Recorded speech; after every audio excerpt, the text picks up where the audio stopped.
டெல்லியில் வீட்டுக்கு வெளியே நிறுத்தப்பட்டிருந்த ஹுண்டாய் கிரெட்டா காரை வெறும் 60 வினாடிகளில் 2 பேர் திருடிச் சென்ற சம்பவம் அதிர்ச்சியை ஏற்படுத்தியுள்ளது.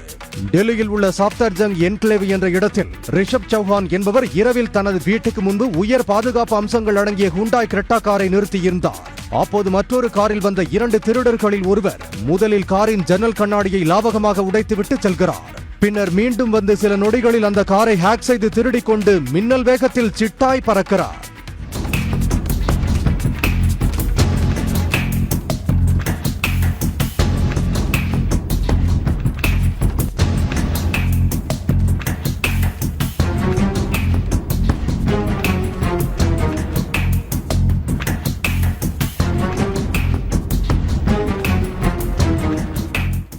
என்ஜினை மற்றவர்கள் ஸ்டார்ட் செய்வதை தடுக்கும் immobiliser, smart key, central locking, மற்றவர்கள் தொட்டால் அபாய ஒலி எழுப்பும் அலாரம் சிஸ்டம் மற்றும் GPS டிராக்கிங் என அனைத்தையும் ஒரே நிமிடத்தில் ஹேக் செய்து திருடிய சம்பவம் அதிர்ச்சியை ஏற்படுத்தியுள்ளது.